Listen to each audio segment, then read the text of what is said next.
The morning of September 11th, 2001, began like any other day in New York City. The sun was just rising over the skyscrapers of Manhattan, and the city was coming to life with the hum of cars and subways. People hurried to work, the scent of freshly brewed coffee wafted from cafes, and office workers settled at their desks. Some lost track of time, while others were running late for morning meetings. No one could have imagined that this day would change their lives forever. At 8:46 a.m., the first plane struck the North Tower of the World Trade Center. The tower shuddered, and chaos erupted within. People on the upper floors felt a violent impact. Television networks began broadcasting the events live. The world watched, frozen in a state of bewilderment and horror. At 9:03 a.m., a second plane hit the South Tower. This was no longer an accident. It was a targeted attack. Minutes felt like an eternity, and thousands of people remained in a state of shock, unable to comprehend what was happening. New York and the entire world simultaneously felt the shadow of a terrible tragedy. Despite the panic, many people displayed incredible courage. Firefighters, police officers, and rescue workers rushed into the towers to lead people to safety. Every minute was precious. Hundreds of ordinary office workers helped one another escape the trap, seeking neither reward nor glory. Among them was Thomas, a young office worker on the 78th floor of the South Tower.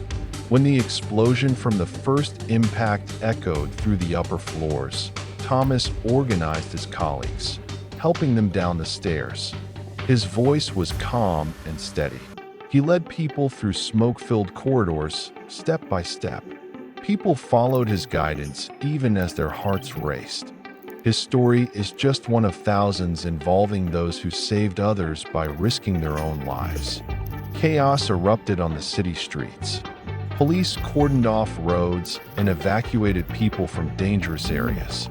Subways and trams ground to a halt, and the streets became scenes of cooperation, solidarity, and mutual aid.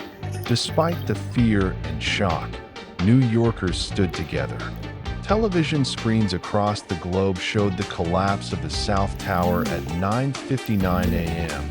Note: in the original text, the North and South Tower collapse time/order were slightly swapped. Usually, the South Tower fell first. 29 minutes later, the North Tower also collapsed.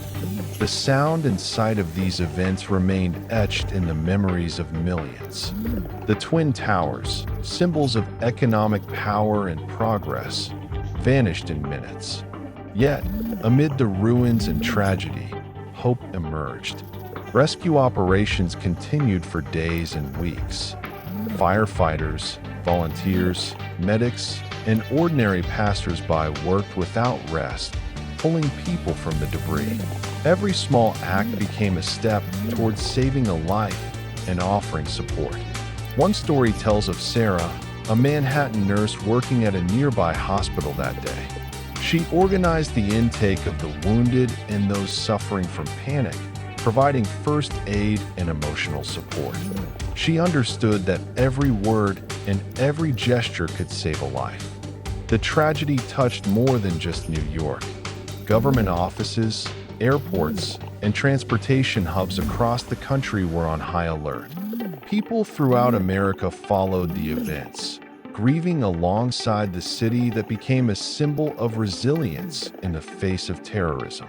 Months after the tragedy, the recovery continued. The city remembered its heroes, those who perished and those who saved others. Memorials served as a reminder of the loss, but also of the courage and unity that prevailed. After the ruins of the towers had cooled, New York and all of America were left in a state of shock. But the work was only beginning.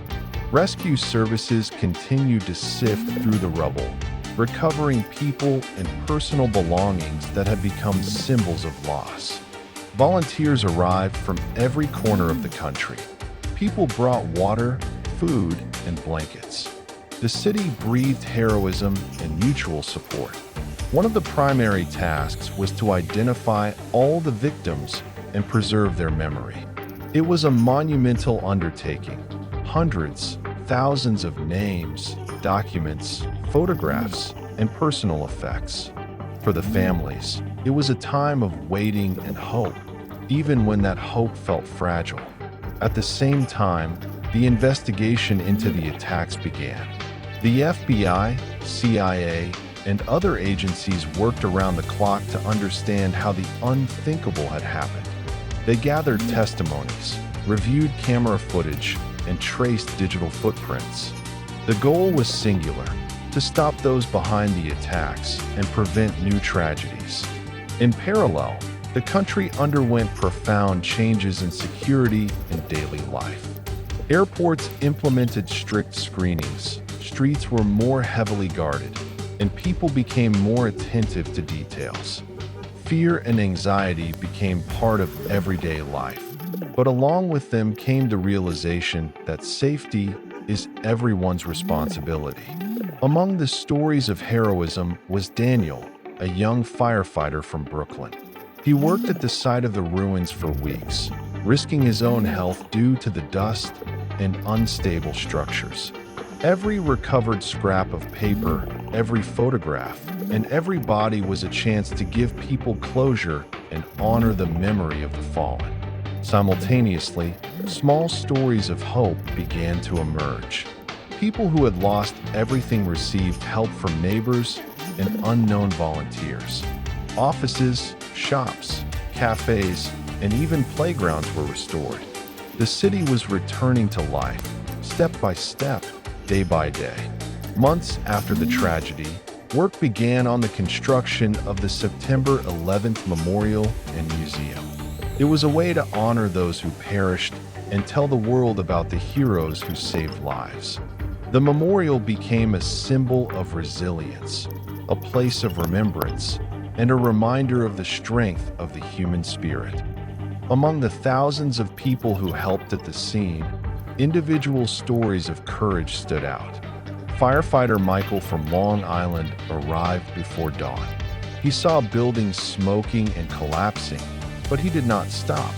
He guided people down stairwells, helping the elderly and the injured. His colleagues called him calm amid the chaos.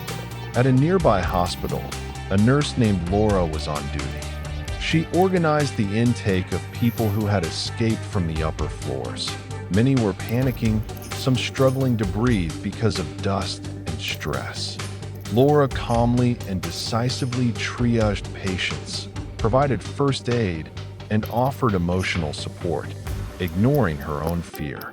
Thomas, an office worker from the South Tower, continued his heroic role.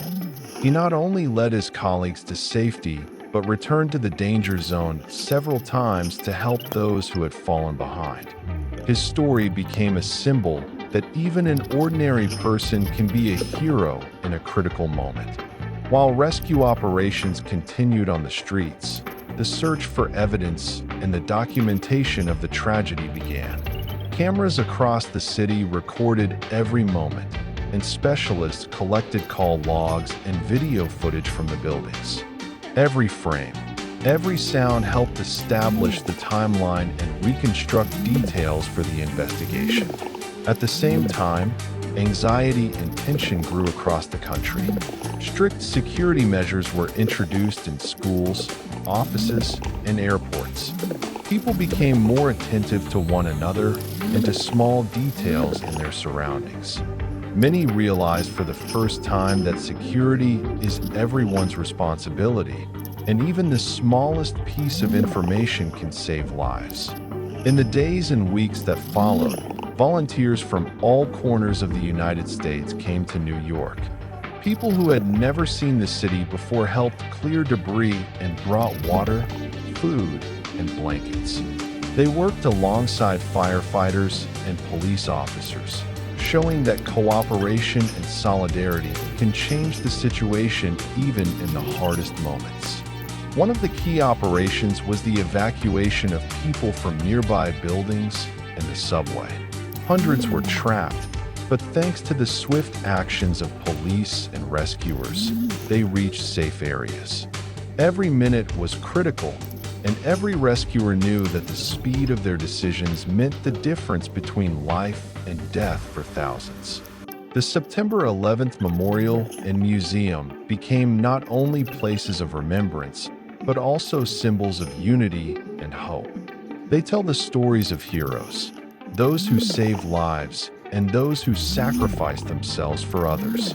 Every photograph and every artifact reminds us that tragedy always leaves a mark, but human courage can shine even in darkness. Years after the events, New York recovered. The towers remain in memory, but the city became a symbol of resilience.